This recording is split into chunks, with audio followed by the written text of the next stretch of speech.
Welcome back to the AMS Cricket Club podcast, the Overcast podcast. We're back with episode 10. A lot to discuss, a lot of new things, a lot of old things. But we'll start off with the recently concluded series of India versus England. With me is Ishan Soni as usual. How are you doing, Ishan? I'm doing good. A lot of cricket, like you said. So yeah, we got to make sure that we wrap up every single point within 35-40 minutes. I hope it doesn't run too long. But yeah, let's just get into it. We covered the first two test matches. We didn't get to cover the last two, so let's do that first up. Yeah. I think we predicted 4-1. I think you had maybe said 3-2. Yeah. So at least I'm always the pessimistic one. I have to choose a different opinion. but yeah, it did end up being 4-1. Yeah. What did you think about the test series? Because in my opinion, it was a story of two halves.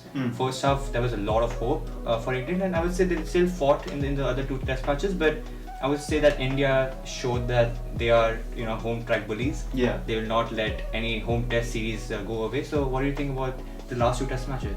I think last three for that matter. Honestly, it has been a real test for baseball itself. Yeah. And the whole ideology behind baseball has been questioned.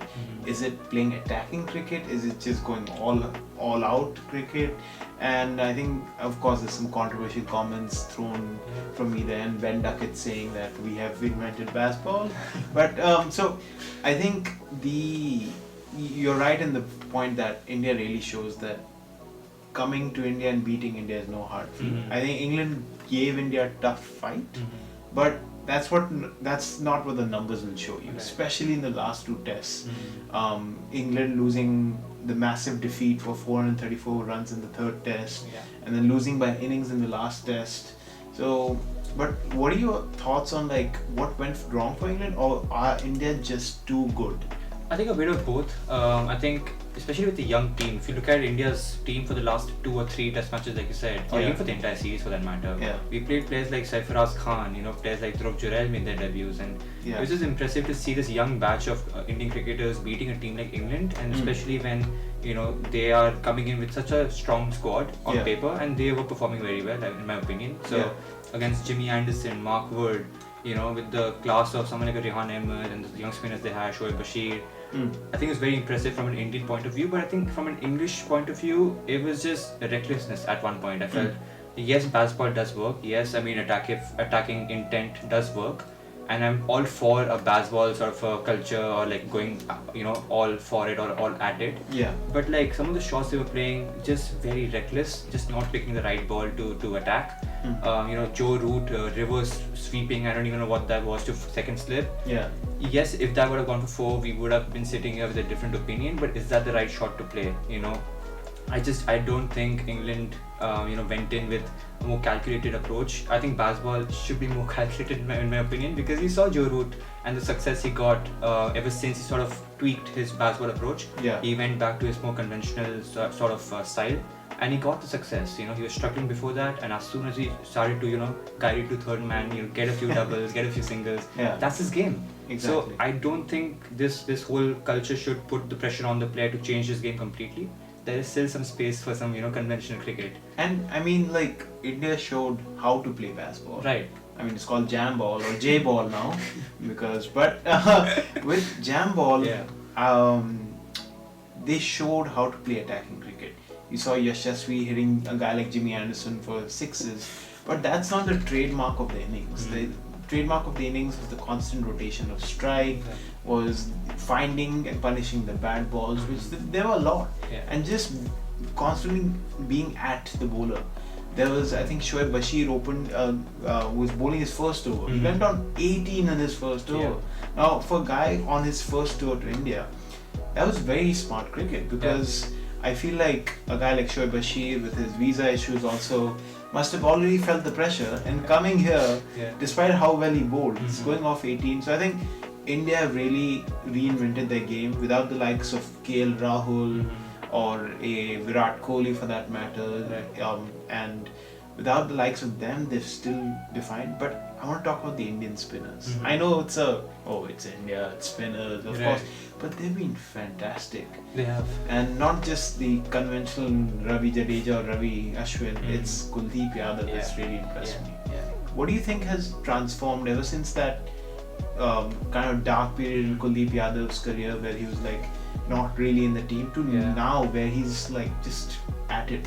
Yeah, I mean, I remember a stage in his career where he was like, feeling almost left out, and Jadeja and Ashwin always sort of dominate those squads. But for Kuldeep Yadav to make that change in his style, I think that from a technical point of view, what he did was change his speed, change his length. Yeah. I think he's talked about it in his interviews. I think he slowed it down quite a bit.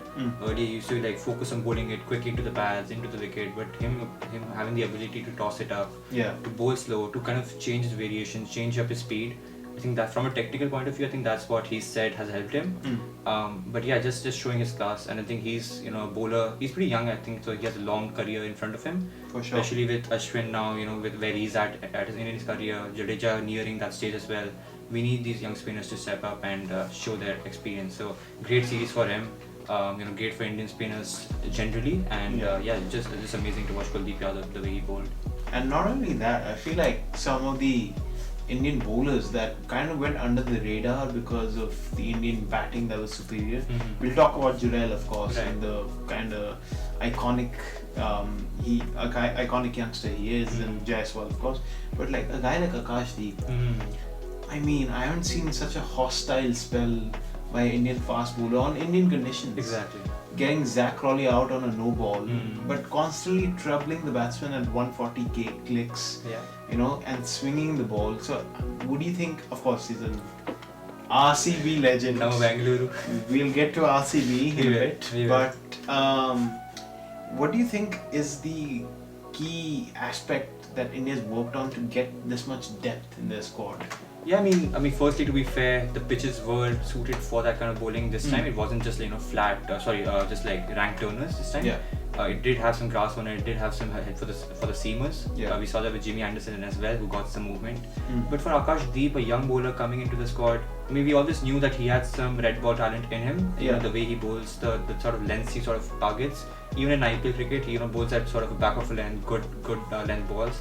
Much like Josh Hazlewood, in my opinion. So I think he's always been that player, just in terms of red ball ability. But to see him at such a big stage, show his performance, getting Crawley out on a no ball, and then I think he got 2 or 3 after that. I think he got Crawley again after that. Exactly. He got him trapped in front of the wickets. But just amazing, just consistency in length from him. Akashdeep is a talent to watch out for India in the years to come. And definitely a talent. But yeah, that really concludes the India-England series. In all honesty, I think yet again another England squad has shown up to get the same result as they have gotten. Yes, they were the last team to beat us at home, but I don't see anybody beating us at home as long as we have this kind of team. But talking about beating people at home, talking about winning, something RCB is not used to. True, fair. But this time, something's different. Esala Cup Namdu. I'm not going to take this moment from you because it is your moment. Firstly, congratulations. RCB has won the WPL. Your thoughts? What was your day like? The historic day RCB won the WPL. It was interesting, and firstly thank you. I would say this is just not a win for me, but for the entire Bangalore sort of fan crowd, because the crowd has been amazing even for the WPL. The turnout, especially at the Chinnaswamy, was amazing. To see the support for a tournament which is just in its second year was just incredible, and for RCB to win its first title, it's just an amazing feeling. I remember putting an all-nighter, as we are right now as well, for the first IPL match. We'll get to that in a bit. But I remember putting the all-nighter, hoping for the best, and didn't leave the screen for even a second. Didn't have my hopes up as well when we got them out for 113. I was like, okay, now they're still in the game, because these totals are very tricky to chase. You don't know whether to attack, or you don't know whether to just defend the ball to the 18th. And it did turn out to be tricky. They took it to the last 3 balls. They took it to the last over. I think Sophie Devine's innings in that final was very underrated. She took the game on. She was very attacking from the onset. Didn't let the pressure build. Smriti, on the other hand, tried to play that anchoring sort of role. But Ellis Perry and Richa Ghosh, 2 standout performances for RCB. I think a huge part of the reason why we won the IPL, not just this game, but just our campaign as a whole, was because of Perry, because of Ghosh. These two players I think just stood out, and there were obviously more players we'll talk about, but just Ellis Perry with the ball, with the bat. Lady, man. Exactly. There's a whole song now that's changed its name for her.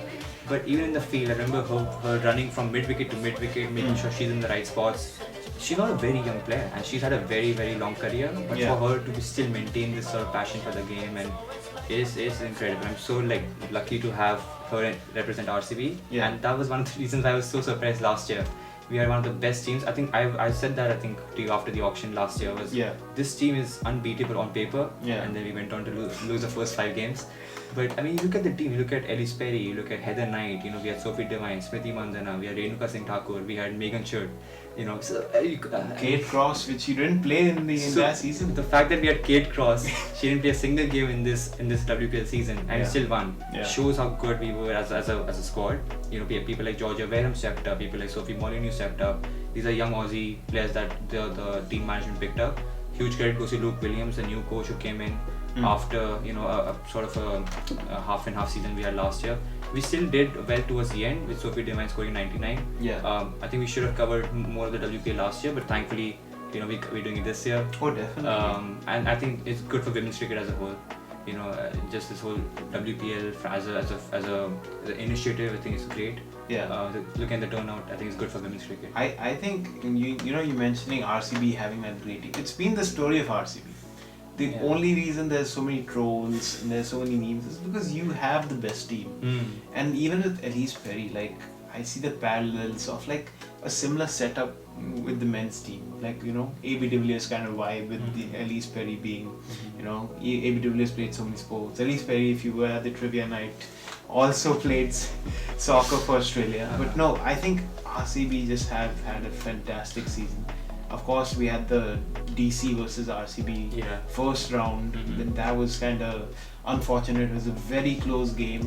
Another all-nighter you pulled. But I think second round, and finally RCB has gotten that trophy home. It was amazing to see the unbox event.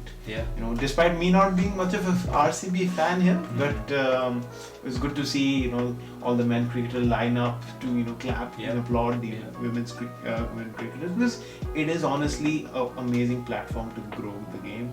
You have players like Shriyanka Patil, which is fun fact about her. When she was just 5 years old, Virat Kohli played his first game for RCB, and she has won a trophy before Virat Kohli. And fun fact, we are about the age of Shriyanka Patil, and Mr. Ishan still hasn't won a UVCPL. Still waiting for the title. One day though. Shriyanka Patil has won. So credit to you, Shriyanka Patil, if you're watching. Great. But no, RCB hasn't had an amazing season. But let's look at the WPL as a whole. What are your key moments? I'll start off with Harman and her misfortunes. It's always Harman. It's always a stupid dismissal. I mean, I remember the Asian Games or where she got out in a very, very Commonwealth Games in a very unfortunate manner, and the World T20 very unfortunate manner. Almost like the game is with her. Right. But even here, again. So what are your other moments in the WPL for you? Yeah, I mean, firstly, Shabnam Ismail, right? Bowling the quickest ball ever in women's cricket. I don't remember the exact, it was 130 plus. Just amazing. I mean, for young not young, but like an experienced South African bowler who didn't get to play all the games. She was suffering with some sort of injury also behind the scenes. So for her to come up and bowl the quickest ball ever in this WPL shows her class. Deepti Sharma, someone who was kind of at the back seat, but this season she got to bat a bit up front for the UB Warriors, and she got the man of the tournament, the player of the tournament, and then showing her class with both bat and ball, and even in the field, took the crucial overs at the death. Played up front, like I said, so got to play a lot more balls. So she showed her abilities, and good for Indian cricket. Which brings me to the next point. I think WPL has been an amazing sort of platform for young Indian cricketers. We saw young players like Poonam Khema, for the UP Warriors again, if I'm not wrong, who really stepped up and finished games, and she was very very aggressive at the back end of the innings, and she was a standout performer for me. Yeah. Players like Shefali Verma, who we've gotten to know over the past couple of years, she was phenomenal for DC. One of the big reasons they even reached 200 in the final game is because she got like a 40 odd, I think. Yeah. So I think these two players were amazing. There were more obviously, but for me the general trend was that Indian young women from India, they got to get that platform. They got to perform. Players like Shobna Asha from RCB, another player who has been struggling to get that recognition. She was just keep rotating in the domestic circle, but never really got that attention she deserved. But this season she got the first ever Indian to get a fifer. So that was a very big achievement as well. I think that's the amazing part of the WPL, because it's not even about just gender equality. It's about, in India there's so much untapped talent. Exactly. And in women's cricket, I think bringing about these women's cricketers and again allowing them to gel with likes of Meg Lanning or Elise Perry for that matter, Shabnam Ismail, they will learn a lot from this experience, and it will end India's ICC drought, one way or the other. Like RCB women's have ended RCB's drought. I hope one day Indian women's also end India's ICC drought. But that has been a WPL to watch, and the next season I'm sure the hype will grow even further. For sure. But let's come to the hype. We are pulling an all-nighter for. Yeah. The IPL is back.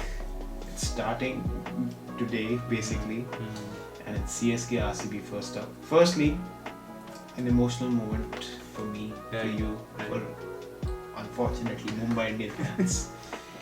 No Rokodo. Now that sounds like a Bengali surname, but no Rokodo.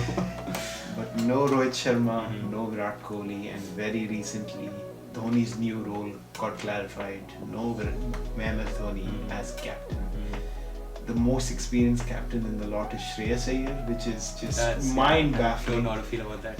So what do you think? End of an era. What are your thoughts about that? It's interesting. I mean, again, it goes on. It continues that sort of thing we were talking about last time, was that teams are looking to expand their long-term sort of squad, looking into the future and saying, okay, who's going to lead the team in the next 5-10 years, and who's going to be the standout player. So CSK have identified Ruturaj Gaikwad. They went with Jadeja, that failed. They went back to Dhoni. Then I think they were looking at Stokes as a potential captain, but then he pulled out. Yeah. Okay, as a positive, I think Ruturaj is a good pick. Yeah. I think he's an excellent player. I hope that the captaincy doesn't affect his style of playing or his game in general. Yeah. But yeah, like I would rather ask you, like, what was your reaction like? Because it was very recent. I think it was like day before or 2 to 3 days before. Because this was like a big news. Yes. So Dhoni's probably last season.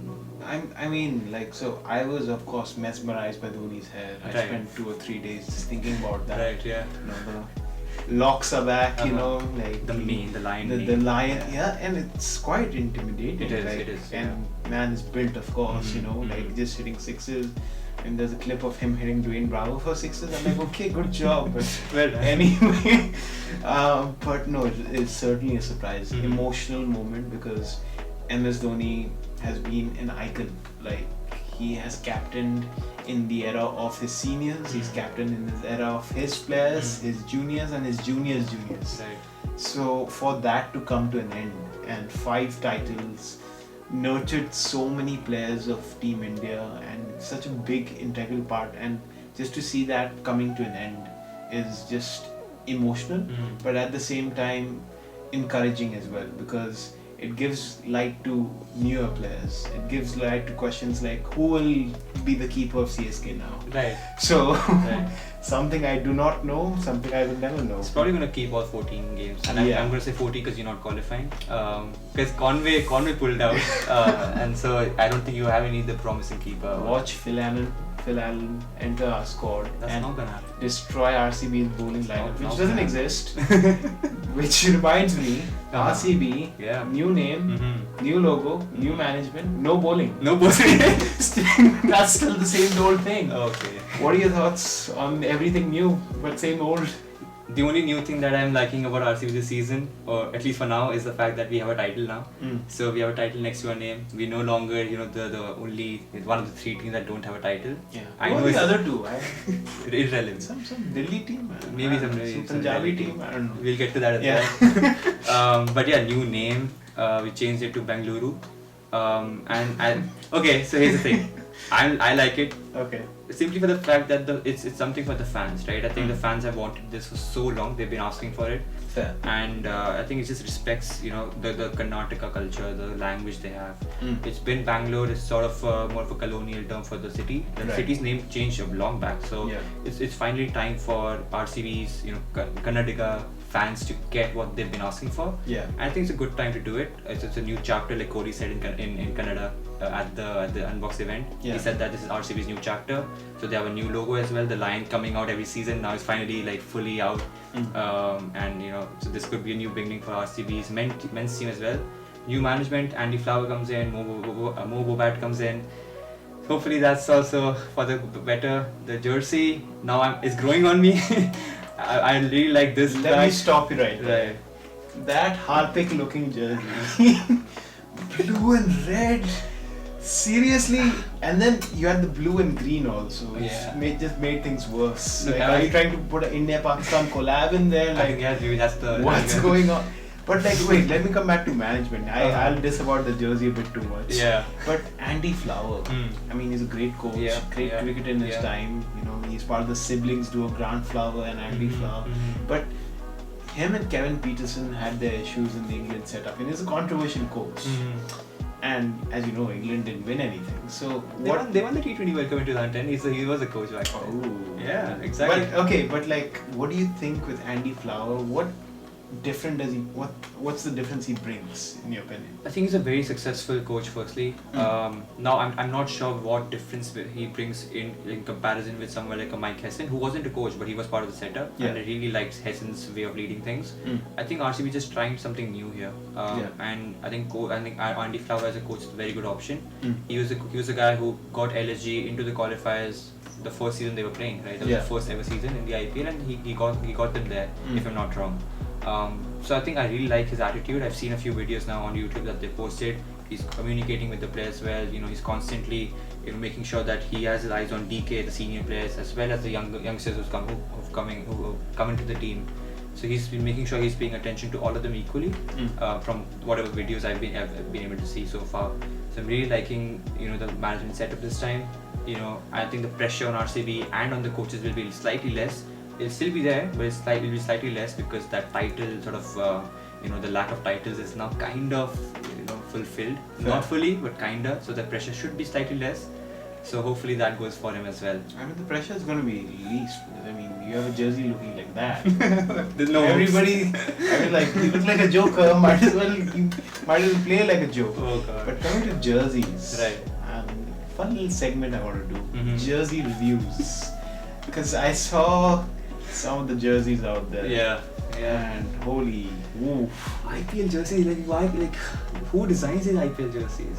Except for RCB is still. Where are you? Who are you? we want to know your location. No, but I'll start off with the only fan of SRH who's watching this. The SRH jersey. What is that?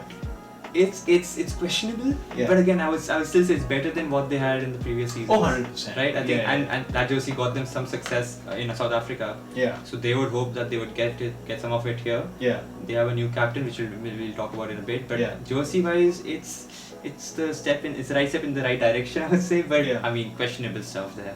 What you trying to camouflage with cheetahs? What's the vibe you're going for? Yeah. But no, that's the SRH jersey. That's all the. We'll talk about your captain, SRH fan, but I like how we're targeting that one.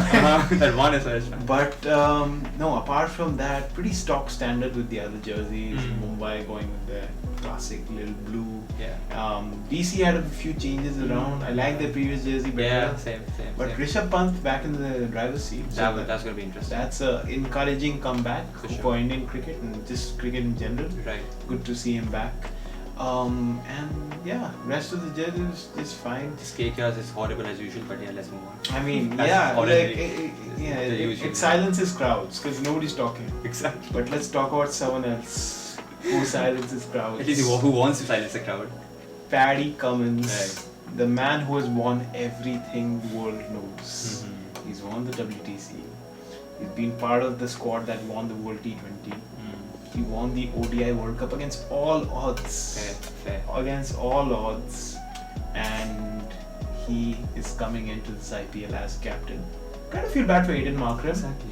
And SRH's whole situation in general with who are you picking as your top four? Because you have Phillips, Markram, you have him, you have Hasaranga. So like again, a lot of confusion in that camp. But what do you think? Do you think Patrick Cummins can dethrone and capture the IPL now? Look, is he a good captain? Absolutely, right? Yeah. He's one of the best captains, at least I've seen in my whatever cricket watching experience or career. Yeah. He's amazing. You know, he leads the team very well from what we've seen with Australia. Yeah. This is the IPL, right? It's very different from what we've seen in the past. Someone like a Morgan is a very good example. Morgan is an amazing international captain. Amazing, you know, extremely successful. When it comes to KKR, just not able to do what he does in international cricket. Right? He did take over from DK and he did get them into the qualifiers. Right? He's had some success here. Yeah. But he's not able to sort of get that same international success in the IPL. Fair. And talking about SRH, just consistently showing that they don't respect their players at all. They're probably going to release Patty next season as well. I will not be surprised at all. Yeah. You know, they've released Warner in the past, and we've gone on about this as well in the past. They've released Warner, they've released Rashid Khan, Williamson. Yeah. They don't care about the players. Yeah. They don't care about Markram as well. They're probably not going to play him in the squad. I think because of the foreigner problem you mentioned, they're probably going to play Patrick Cummins and Travis Head and probably Vanindu, maybe Jansen, I don't know. Yeah. Maybe have Phillips as well in place of Vanindu probably. But where does Markram play now? Because he's won you like a title in South Africa. Exactly. Does he like sit on the bench now? He was a captain there. And So for you to remove him as captain and not play him just shows how you are as a franchise. You know where your priorities are. yeah. Just consistently showing that SRH does not care. I think Kavya Maran, the owner and the Sun TV kind of franchise, is similar to how films are directed. Just because you have more of a foreign cast doesn't mean your team becomes better. Exactly. But that's enough for SRH. Yeah, more than enough. I think we have covered SRH for 1 year. I'm not Exactly. going to talk about SRH ever It'll again. be done. For God forbid they win the IPL again. That's never gonna happen. But You're gonna finish 10th. But talking about sound silence crowds, Right. let's talk about Mumbai Indians' silence in the media. Something we're used to being part of India, the government. Right, exactly. But what are your thoughts on the whole Hardik Pandya captaincy clause? What are your thoughts on that? Just odd, right? Because it looked like at least that they were the one who organized that press conference or whatever. Yeah. So if you've organized it, at least expect them to ask these tough questions, right? You cannot control the reporters' questions like our government does. Yeah. You can't expect them to not ask about Rohit Sharma. Yeah. And the fact that you just tell them to skip to the next question and not even have at least one word about it. Yeah. I would say that the better way to do it, forgetting everything that's happened in the past, is at least address the concern and say, yes, this has happened, this is why it happened, this is what the franchise thought was best for the team, this is how I'm going to lead it from a Hardik Pandya point of view. They just skipped the question and I mean, Boucher looked like he wanted to say something, but probably some sort of internal politics that's going on, probably someone saying, don't answer this question right now, we'll address it later.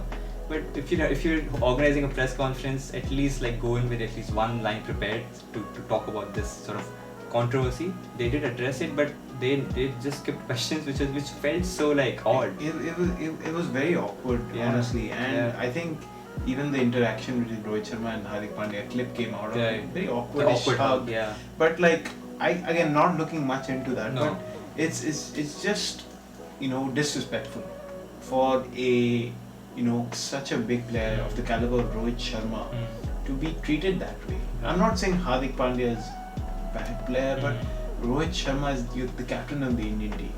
Right? I think it's disgraceful what they do for India's World Cup campaign to be the way it was. A big role in that was because of Rohit Sharma, the way he played and the way he led the team. And a big reason why India is almost number one in all three formats of the game is because of Rohit Sharma.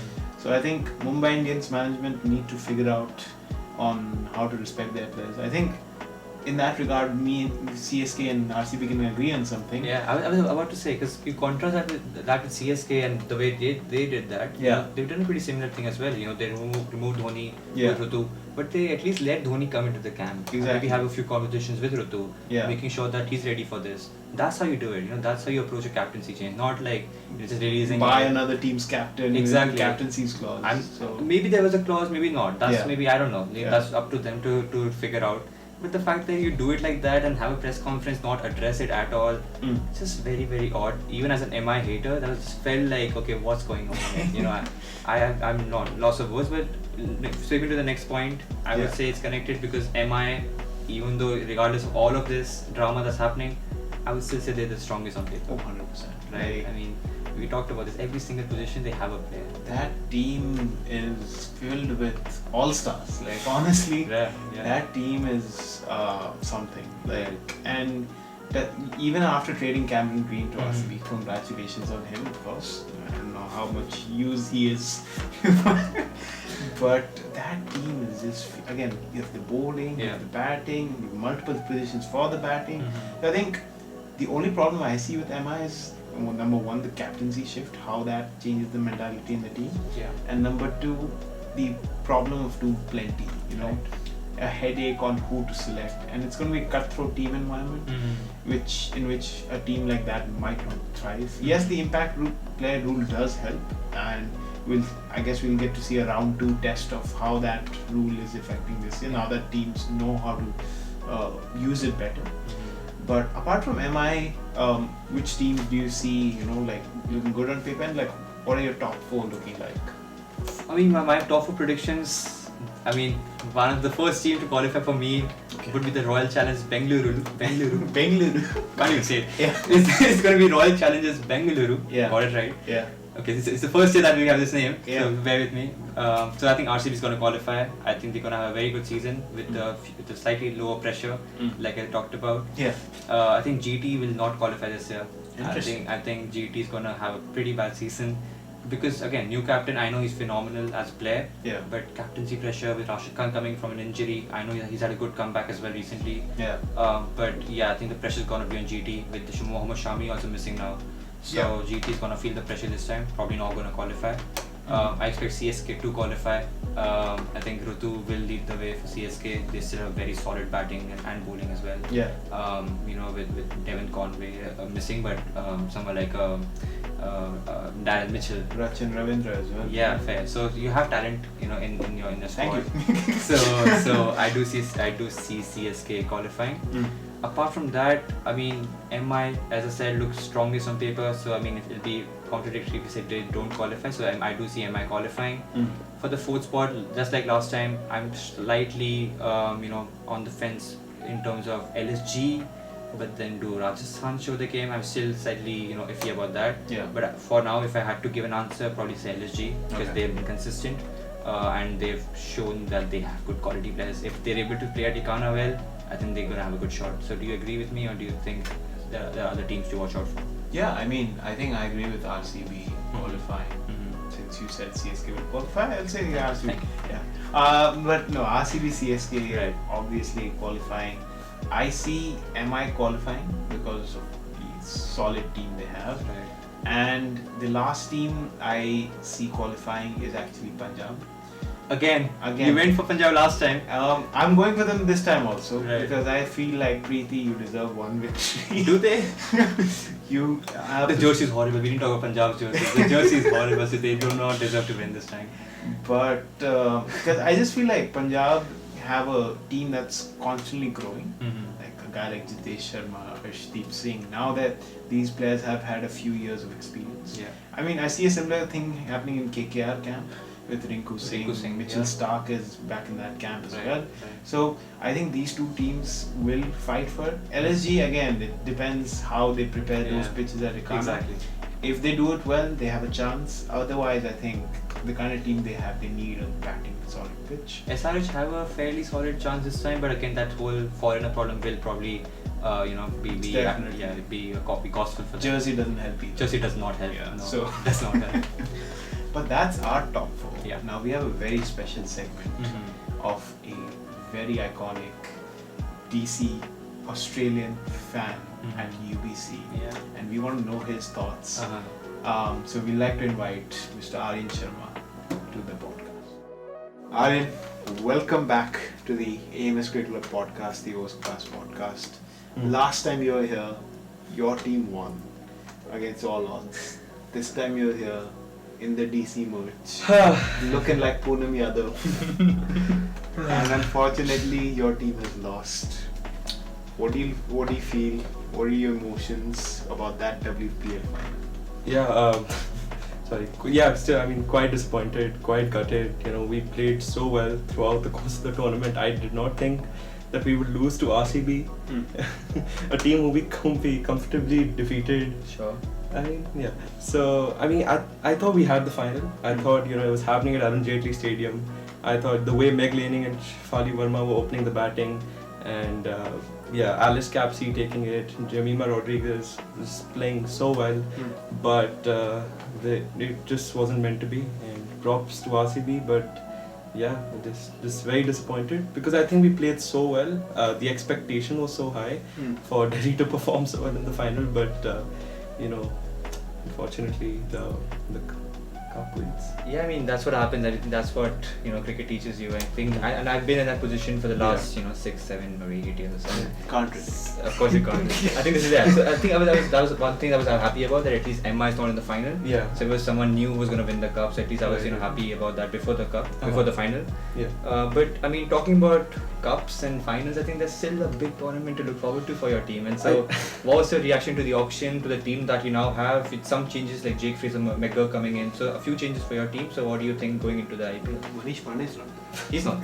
Yeah, but he was smacking sixes in the KKR camp. In their camp, exactly. That's in the the point. KKR, so after a player leaves DC, they're just smacking balls. So what do you think about BC's team? Going into the auction, I thought we had one goal to get Travis Head, but it's not to be. But I think we got Harry Brook. Unfortunately, he's pulled out, and I have hopes from Fraser-McGurk to kind of go ahead and perform. If he was to open the batting with David Warner, I think that'll be a pretty good combination with then Mitch Marsh coming one down and taking it forward. So that'd be like complete Australian domination. But to be very honest and frank, I don't see Delhi making the playoffs this year. I think they'll be on the fringes, but I don't think they'll be able to qualify. And coming from a fan's point of view, I obviously want them to qualify, but I just don't think we have that team to kind of make it through the playoffs and compete against 9 other very strong teams.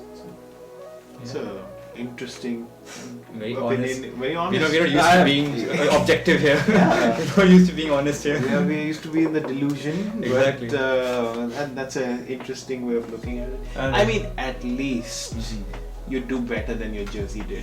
Exactly. I mean, why don't they just wear this? Yeah, that this looks so much better. it looks good, right? Yeah, they should play in that. Yeah. Yeah, but what are you doing basically? IPL in general, what are you doing with your jerseys? No, but what are you most excited about in this IPL season? Rishabh Pant is of course back, but what are you most excited to see in the DC team? Very, very excited about how Rishabh Pant plays. Firstly, he's coming back after a long time to the camp, and people are saying that his T20 World Cup selection depends on the IPL. I don't completely agree with that, because I feel like he's come into cricket after such a long time. It doesn't make sense to just judge him from just one IPL tournament. But going forward, I just feel like Delhi Capitals needs just more recognition, if that makes sense. I feel like they're a team that's always overlooked.